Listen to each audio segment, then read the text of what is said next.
Namo Bhagavate Vasudevaya.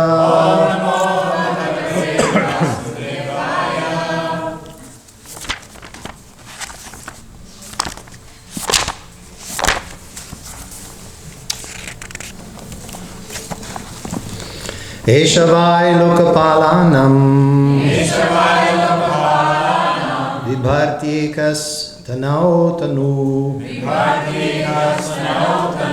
Kale Kale Yatha Bhagam Lokayor Ubayor Itam Eshavai Lokapalanam Vibhartyekas Tanau Tanu Kale Kale Yatha Bhagam Lokayor Ubayor Itam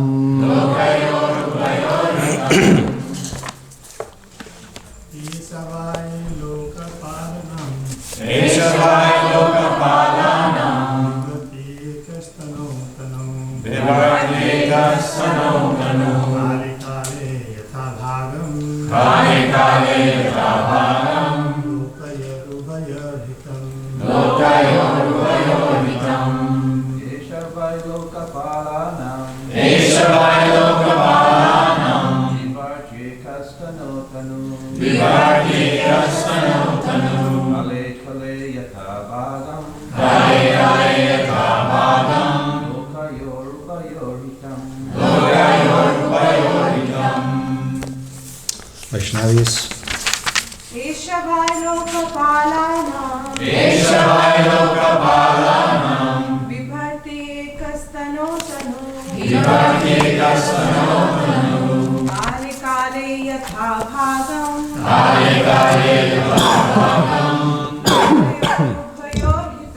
Lokayor Ubayor Hitam Eshavai Lokapalanam Vibhartyekas Tanau Tanu Kale Kale Yatha Bhagam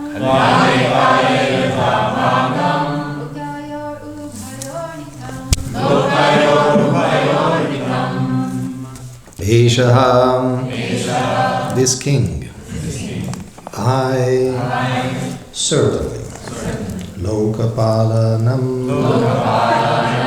of all the demigods, Vibharti, bears, Ekaha, alone, Tanuhu, in his body, Tanuhu, the bodies, Kale Kale,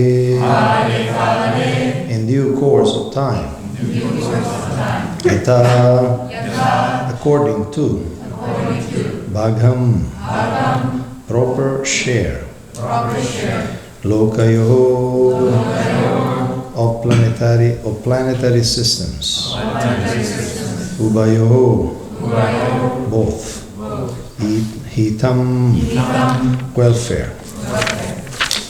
Translation: This king alone, in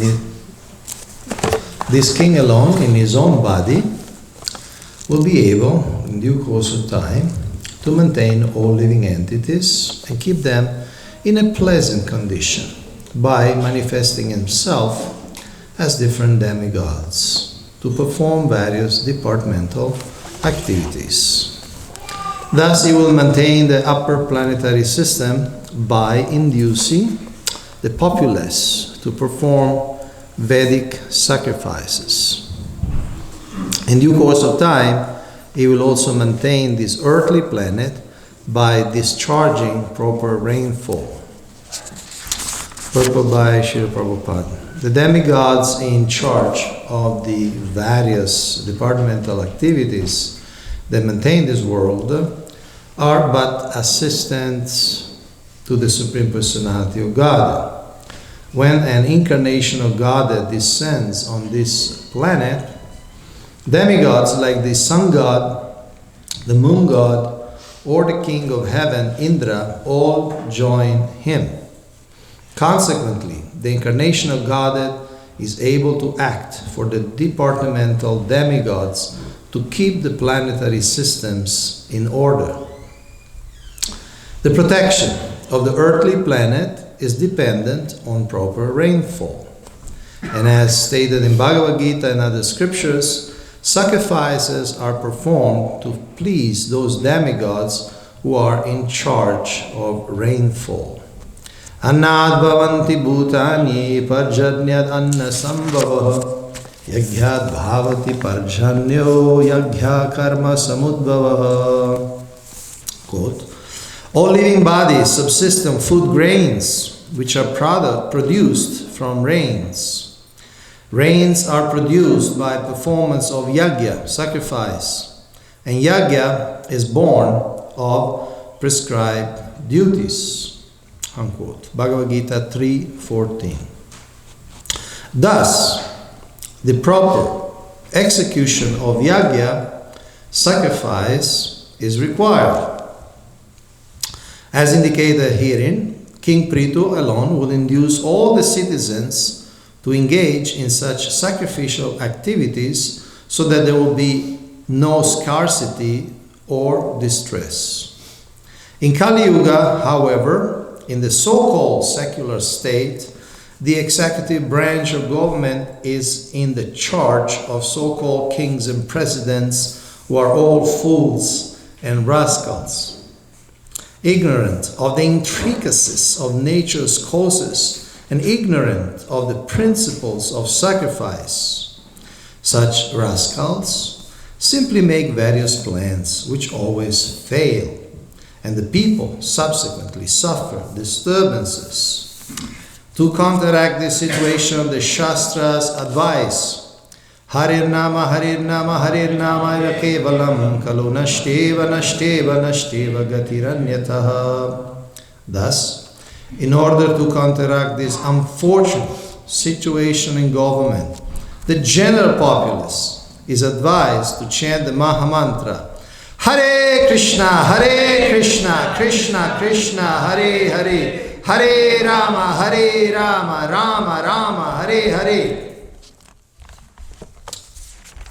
Om Gyanati Virandasya Gyananjana Salakaya Chakshurumritamena Tasmai Shri Gurave Namo.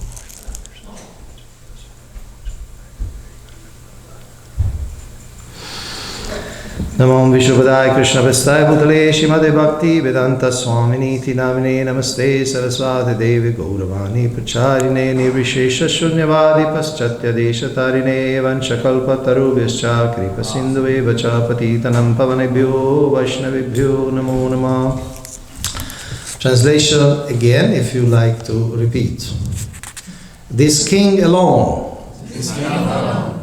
in his own body, will be able, in due course of time, to maintain all living entities, and keep them in a pleasant condition, by manifesting himself as different demigods to perform various departmental activities. Thus he will maintain the upper planetary system by inducing the populace to perform Vedic sacrifices. In due course of time, he will also maintain this earthly planet by discharging proper rainfall.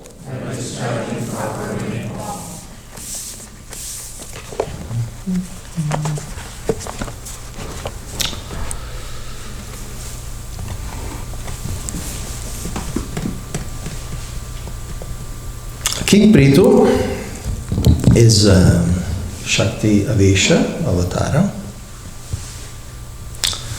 and the particular Shakti he has is the ruling power of God.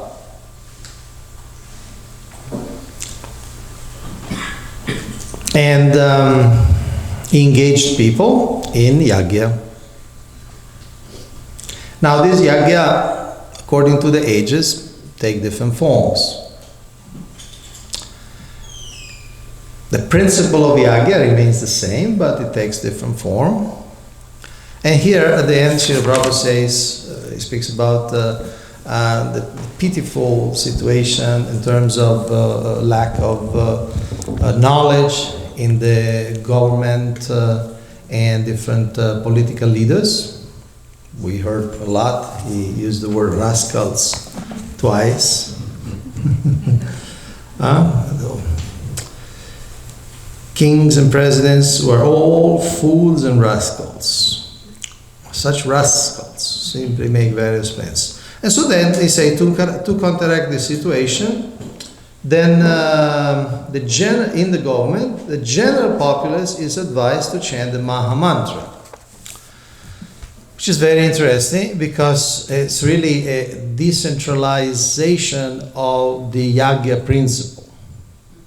Before, in previous age, was more centralized. I mean, King Prithu would engage very qualified brahmanas, and they will have this great sacrifice, fire sacrifices, homa, with great disbursement of funds, tons of ghee and gifts, golden utensils and time, and the population will participate. But here, being Kali Yuga, a very difficult, different situation, the governments will not promote this yogic culture, and so the people, they have to do the yagyas themselves. Fortunately, the yagya for this age is very accessible, and there's no need technical knowledge, doesn't need the knowledge of Sanskrit, then doesn't need the knowledge of the different formulas, the different rituals. Like in a Vedic sacrifice, you need a different priests, and one priest was just the referee. You just sit there, and if any of the other priests will make a little mistake in pronunciation, will say, stop, do it again, it's not the right mantra. So, but now anybody can sit at home or in a park or even in front of a screen, in front of the computer, and can chant Hare Krishna. And so anybody can perform yagya, and there's no need of waiting for a higher authority, governmental or religious, to authorize this yagya.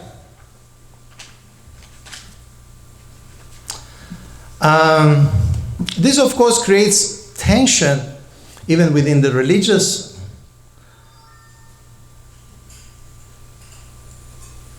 institutions, because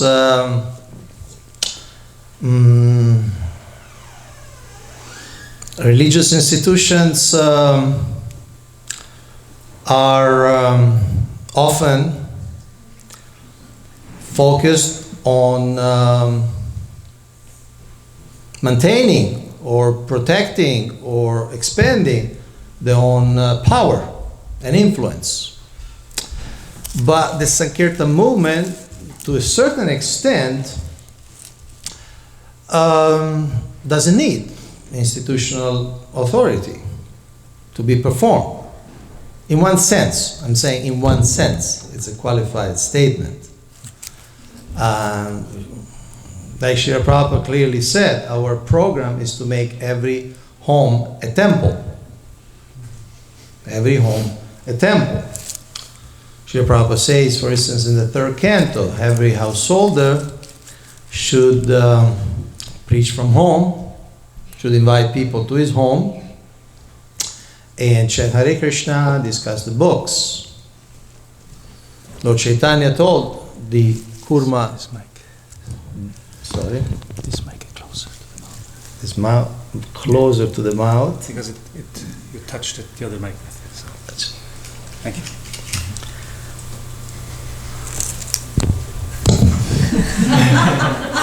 Since we have some religious authorities we had to follow, because it's okay? It's better? No. It's fine. I don't know if I can get any closer. It's really close. Okay, one more. Not working. Take it off. Please take the mobile. This one? Not working. Not working.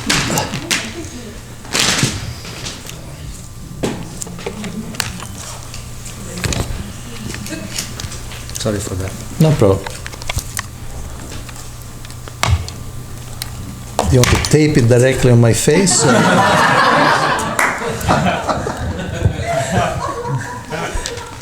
We're gonna have to deal this time. We just have to deal. Should I just hold it? You just put it in there. Hare Krishna. Turn it on.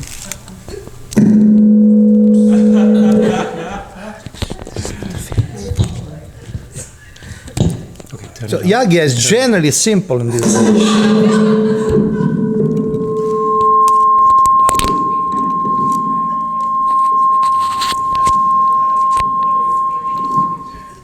Turn it down. It's for Mayapur TV. So stay there. Okay, now. Hare Krishna. Okay. Thank you. I feel equipped. What we were saying? Sorry for that. No problem. Institutions and the Yagna. Institutions and the Yagya. Every house can be a temple of decentralization. Yes. Yeah, Lord Chaitanya told the Kurma Brahmana that wherever you meet, talk to him or her about Krishna, Krishna's instruction, Yaradi Katarika, Krishna, Upadesh. This way become a guru and deliver your place. Of course, institutions are important because they maintain certain standards. Without an organization, there is disorganization. And then in a disorganization, anything can happen. And we have experience in the Sankirtan movement. After Lord Chaitanya left, then there was a number of Apa Sampradayas that flourished, and still flourish. They still flourished.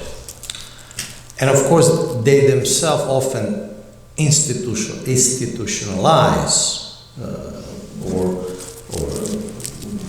let's say calcify their own deviation into a system.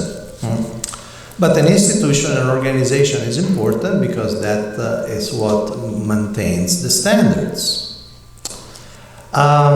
Just like when there was this big scandal, huge scandal. In West Bengal, they heard that Jiva Goswami had reinitiated Dukhi Krishnadas, right? And it was a major scandal. And so imagine, at that time there were not much transport, so this, sometimes it is said all the 64 mahants, all the 64 heads of different temples, more than temples, like communities, they all traveled to Vrindaban by foot, which is 1,500 kilometers or so, just to address this issue. Of course, then it was clarified that it was not a reinitiation by Jiva Goswami, it was a mystical experience, and so then it became Shyamananda Pandit, and we you know the story. But the point is that there was this sense of responsibility in the leaders of the Gaudiya Vaishnavism in maintaining the practice and the philosophy pure. So there was the sense of, no, there's something wrong going on in Vrindavan, we have to intervene. So organizations, institutions are important, but they shouldn't stifle the spirit of Yagya. They should encourage the spirit of Yagya. And this Yagya takes different forms. The principle is eternal. Yagyavai Vishnuhu, Yagyartat Karmanonyatraha. It's the principle of using one's energy and offering it back to the Lord. It's a fundamental principle of human life. Human life is punished if it doesn't perform yajna. Sometimes the analogy is given, it's like a fountain. You have these electric fountains that they sprinkle water, and then the water falls inside the basin, and then the motor brings it back again. So it's like a cycle. Animal life is like a fountain that the water goes out and it doesn't get redistributed. Animals just receive the gifts of God in the different forms of food and shelter, whatever they can find. They don't have the capacity of giving it back to God. Human life is meant to develop this mentality of yajna and give it this energy back to God. And this yajna takes different forms. In previous ages took, for instance, forms of like big fire sacrifices with very, very complex mantras being chanted and all that. In this age, it takes the form of the Sankirtan Yajna. And even the Sankirtan Yajna takes different forms according to the place, the circumstances, the political situation, the technology available. Srila Bhaktisiddhanta Saraswati Thakur, in his emblem of the Gaudiya Mat, alongside with the, you could say, traditional or well-known symbols like the symbols of Vishnu, Radha Krishna, Jagannath, he also put a printing machine. So that is the emblem of the Gaudiya Mat. You have all these traditional, religious or sacred aspects, well known by any Hindu, and in one corner there is also a printing press. So that's a Brihad Mridanga. Now we have internet, which is even more penetrating, more, I could say, more diffused. And so the Sankirtan movement takes different shapes in this age, especially as things change and change quickly. The Sankirtan movement also has to adapt its business model. I speak about business because Srila Prabhupada used many times this word, our business. There's also this book by Vaisheshika Prabhu, you all know, our family business. That's an expression Srila Prabhupada used many times as a business. We're busy marketing the holy name. In Srila Bhaktivinoda Thakur's vision of Namahata, the market of the holy name, the market is the whole Sankirtan movement.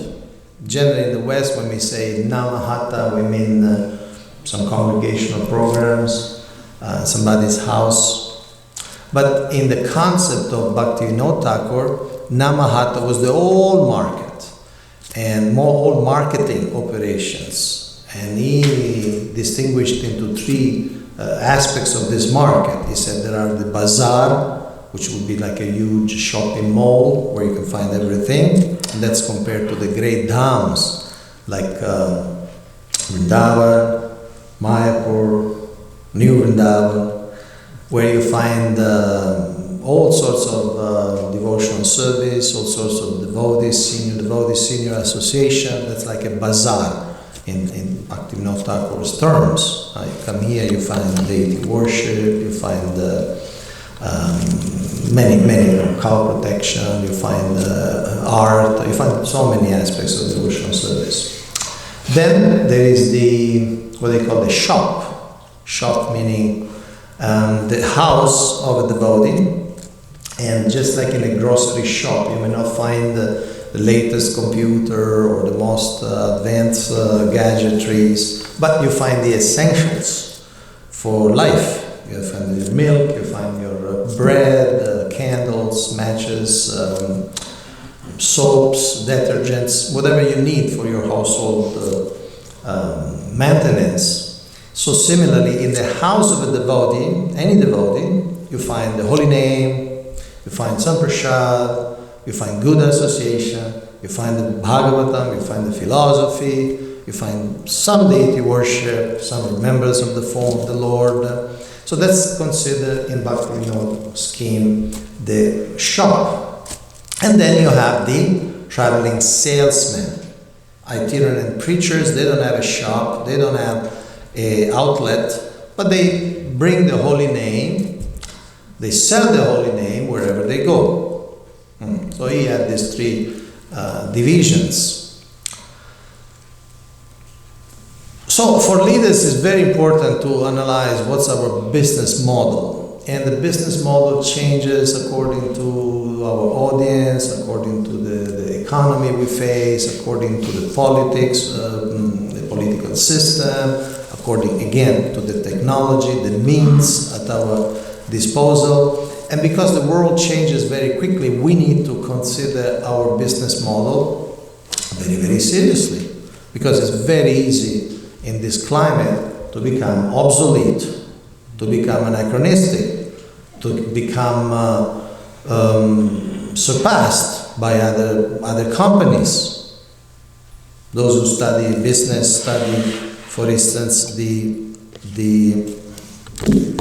case of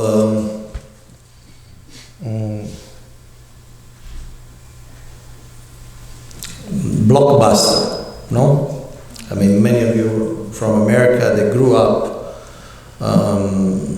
seeing your parents perhaps renting tapes, Blockbusters, right? And it was a very flourishing business, very flourishing. Blockbuster, for those who don't know, they were hiring movies. So you were a shop, you hire a movie, and you have to bring it back. You get another movie, but there was a little fine if you're a little late, like that. And then Netflix came into the scene, and it just wiped out Blockbuster. It was a completely different business model. You didn't have to go to the shop, stay at home. You just order whatever movie you want.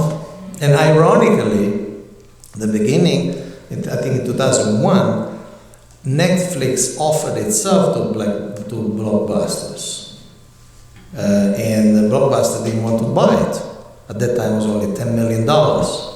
And last time I checked, now Netflix is worth under $50 billion. I checked a few weeks ago, so now maybe it's much more. So you have a very successful business model that becomes completely bankrupt. And so many other examples. I mean, BlackBerry. How many of you had a BlackBerry before? Okay. How many of you have a BlackBerry now? But I don't use it. Okay, so you see. BlackBerry, for those who don't know, it's not just a berry in the forest. It's a phone. And there's a movie that sometimes we show at the GBC College. There's this big executive of BlackBerry, and it's an interview, and they ask, he was really proud, our business is going very, very good, you know. And then they went practically belly up. And so many of this, Kodak was a huge industrial success. And it also went bankrupt because technology changes, your product becomes irrelevant. People just are not interested anymore. So we need, as leaders, we need to consider what's our business model. Before considering our business model, we have to consider what's our core business. Because if we start thinking about what's our business model, but we don't know clearly what's our core business, it will be a little difficult. Once we define our core business as the business of Yagya, as the business of Sankirtan Yagya, spreading the holy name, and of course with the whole culture that comes with it, the Bhagavatam culture, and the knowledge, and then guru, disciple, all that comes together with the Sankirtan movement, all that was brought by Sri Chaitanya Mahaprabhu and by the Acharyas. Then we have to meditate what's the best way of presenting, introducing selling that package to the public. So these are some considerations on this verse. Any questions or comments? Yes, we have a mic for. I can do that. Well, but we have about 2 million people online that. No pressure. One question for you. It's interesting you're speaking about the business model, and you're also speaking about the institutional aspect.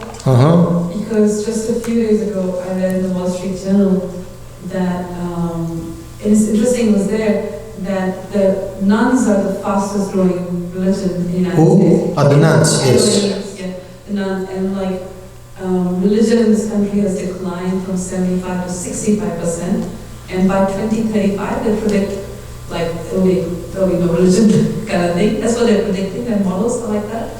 So my point is, with things changing so fast, and even in outreach we see that most people are allergic to any word of institution that comes in. So what's our business model? Like how do I know I can see the Sankirtan can remain relevant, but I'm just thinking as an institution, how do we adapt and adjust? If you have any thoughts and comments on that? Yeah, that would be helpful. Okay, first a few words on the premise of your question. Yeah, the nuns means those who, not the nuns like Catholic nuns, the nuns, the nuns in the sense N-O-N-Es, the one who declare in the various surveys they don't have any religion. Now often, it's not that they are irreligious, they say they are spiritual, often they believe in God. Very often they say we have an active relation with God, just they don't align or they don't feel to belong to any religious denomination. This prophecy or this idea that religion will disappear is going on since decades, and in fact it's a prophecy that has always been proved wrong. And there were sociologists in the previous centuries who basically declared, no, there won't be any more religion, but actually religion is increasing in the world. 84% of all human beings, when interviewed, they declare that they belong to a certain religion. So 84%. And it's a growth. Now, of course, the world is quite variegated. So in the West, Western Europe and North America is decreasing certain aspects, especially of religious affiliation, for a number of reasons. Because people find this religious, sometimes religious functions, attendance, a religious service quite boring. And so there are different what you call statistics, different research. Some of them are in some of your online courses. We cite certain, and some people feel that, okay, I go to church, I don't feel the presence of God, so I stop going to church. But certainly there is a huge market for Krishna, because everybody looks for Krishna. They may not know that they look for Krishna, and but they look for Krishna. So there's no dearth of demand in our business. Everyone is looking for this. Now, institution, as everything, institutions can be in the three gunas. There are institutional aspects in Sattva Guna, in Raja Guna, and in Tama Guna. Tama Guna, of course, sometimes there is fanaticism, sometimes there is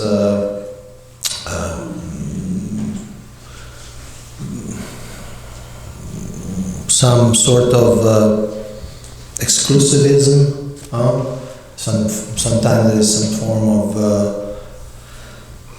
animosity against other groups, and sometimes there is conflict in an institution. I mean, you are in ISKCON, so you never experience that. But in other religious organizations, they do experience conflict, disagreements on everything. You don't know what I'm talking about, but it's proven by research.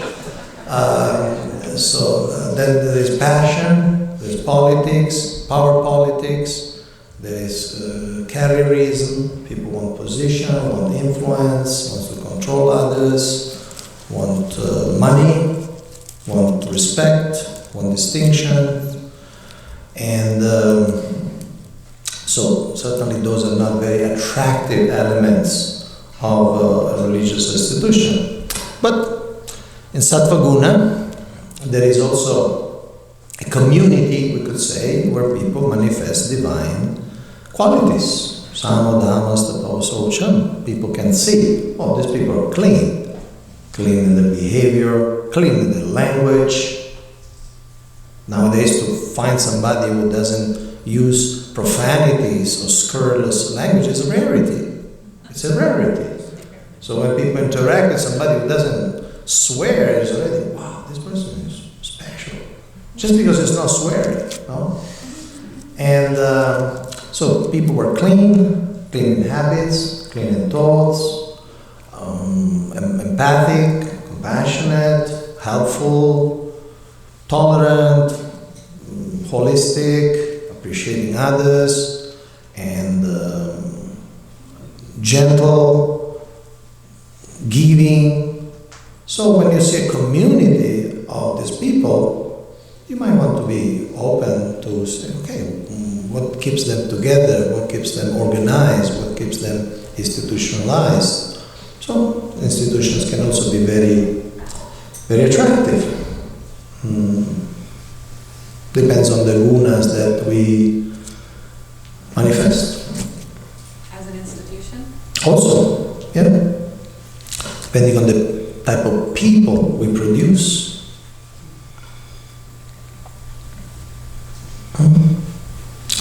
Take one more.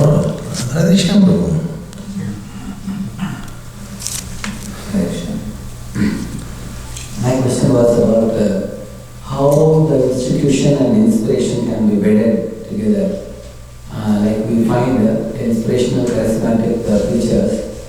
A preacher, for example, gradually increases preaching outside the institution or not very connected to the institution. And eventually you find sometimes leads to blind following or personality cult or the pastoral abuse and such kinds of things. And a large number of devotees get lost in such kind of charismatic leaders. Carried away, like Bromas were carried away, many of the Kauravas like that. On the other hand, the institution has its necessary evil of bureaucracy and hierarchy and church, like we say, churchianity, without Christianity. So it just only the shell remains without any inspiration in an institution oftentimes. So my question was how the inspirational preachers and leaders in our Discourse society who are actually carrying life and who are like live wire, how they can be kept within the institution so that when we can wed them together, the institution and the inspiration, then our society has a bright future. How we can be done? Very good. So to answer this question, we cancel the morning session and I go until 1 o'clock to answer your questions because I don't know how well I do it in 2 minutes. Let's try.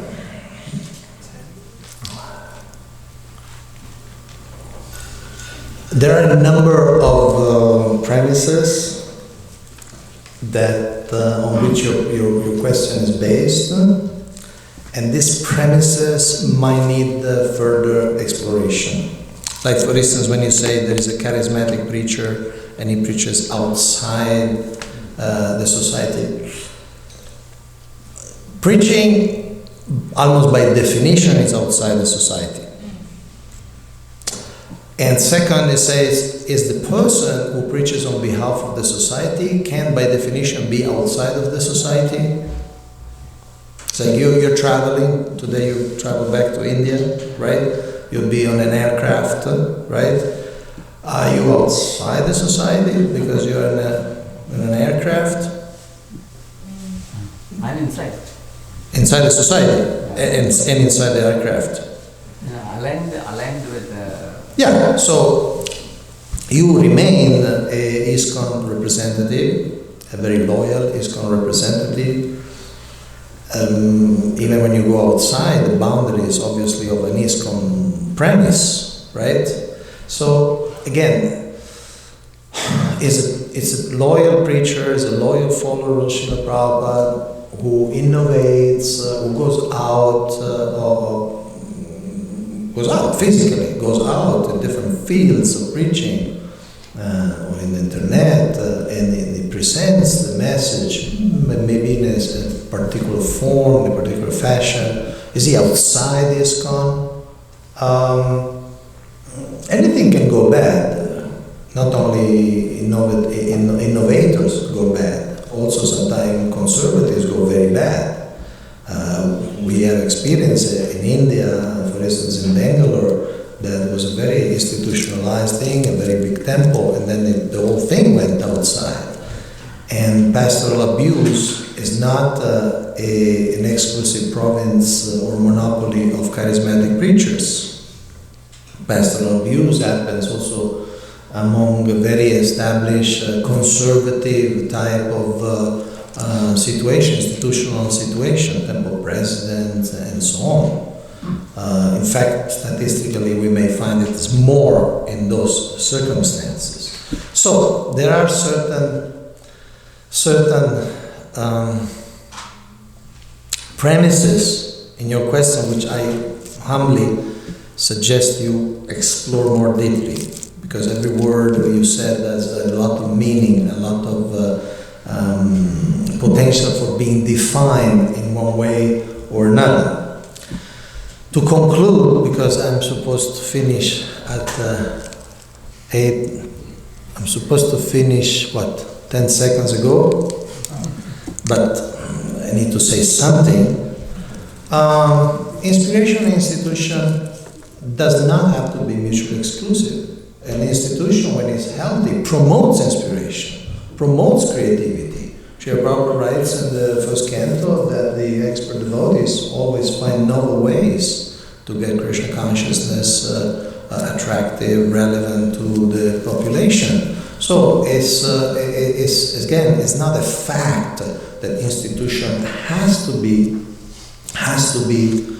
what you call stifling inspiration. It's exactly the opposite. An institution with the elements, with the characteristic of sattva guna means awareness, consciousness, vitality, knowledge, information. Then we'll find ways to be always more relevant, more attractive, more connected to the world, and bring people in and engage its own members in ways which are very inspirational. Talk about unity and diversity, talk about freedom within boundaries. Srila Prabhupada in 1969 wrote a letter that the centers should work freely but conjointly. Freely but conjointly. These are very deep and important issues that I hope we'll explore more in the course of these days. Thank you very much for the very fundamental question. Grantaraj Srimad Bhagavatam ki jai, Srila Prabhupada ki jai, Nitai Gaur Premanandi. Grace Kaunteya Prabhu ki.